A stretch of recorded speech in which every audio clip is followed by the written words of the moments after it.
Hey there, Sharon Horne-Ellstrom here. How can you get your customers to the point of no return?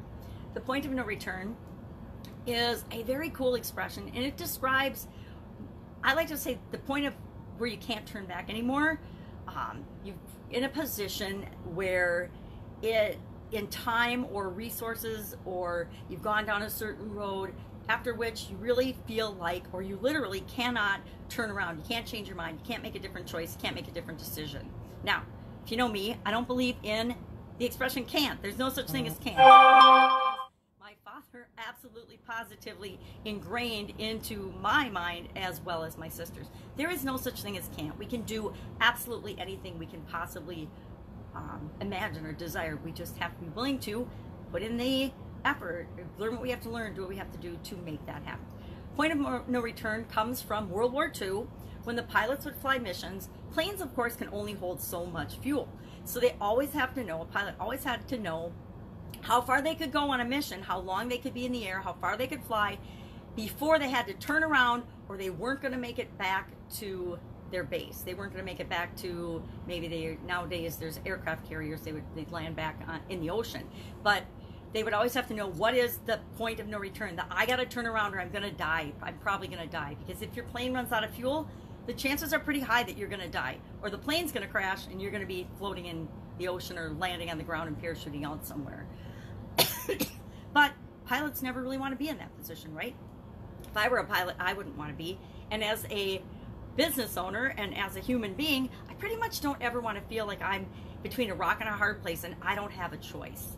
The secret is we always have a choice. There's always a choice. We just don't always feel that way. A lot of times we feel like we're backed into a corner and we have to go a certain direction. I know I felt that way several times in my life, in relationships and personal relationships. You invest all this time and energy into a person and building a relationship, and then it starts to get bad, and instead of breaking up, you try to salvage it. You try to save a relationship that you've known pretty much all along is destined to fail, but you still put forth all this effort trying to save a sinking ship, right? Sometimes.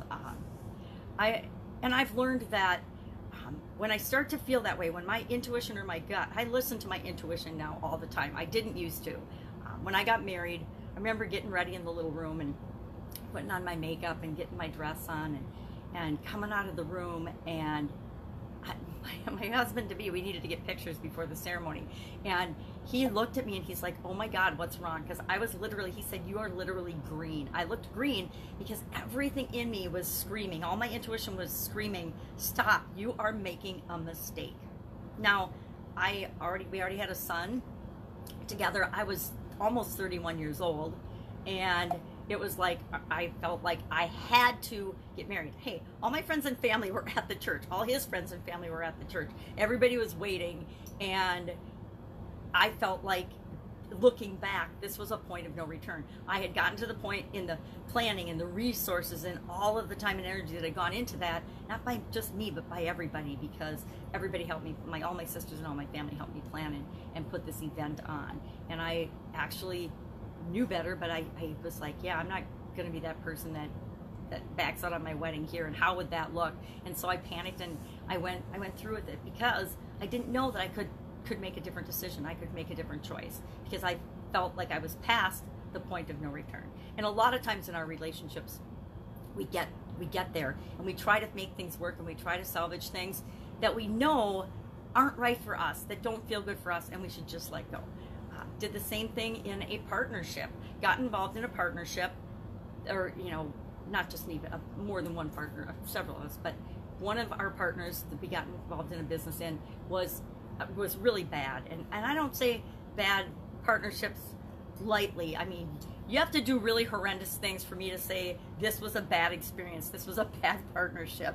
And again, my intuition said, no, don't do this. Yep, looks great on paper, sounds good, but it doesn't feel right. And of course, that ended up really, really bad. It ended up in lawsuits and finances and debt and all kinds of just, I can't even describe all the bad things that happened from it because of this other person's behavior. I still am flabbergasted sometimes when I ever am reminded of some of it, because it was like so ludicrous and so ridiculous And I couldn't even have imagined somebody behaving that way, let alone having to experience it. So again, point of no return. Or I like to think of it more as a tipping point, because in our businesses, we don't want our customers to feel desperate that we're their, well, we kind of do. We kind of want them to know that we're their best solution, right? Not that we're their only option, but that we're their best option.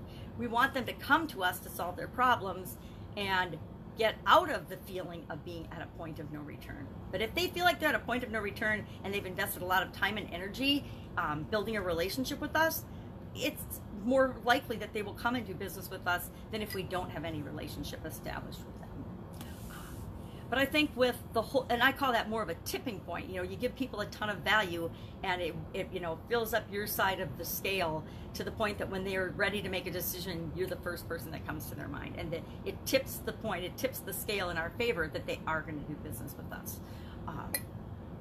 So whenever you think that you're in a situation which is a point of no return, I mean projects and things, it seems like the more resources we've invested into something, the more we will try to salvage it, even if we know it's not salvageable. I've seen this in corporate America with big projects and initiatives that instead of really honing in and saying, hey, these are not the results we expected, we need to make a massive direction change, or we need to stop doing this. We shouldn't launch this product. We shouldn't take on this customer. We shouldn't do this thing. And instead we feel like, oh, we've said we would do it, we've committed, now we have to do it no matter what, even if we lose even more resources and a ton of money.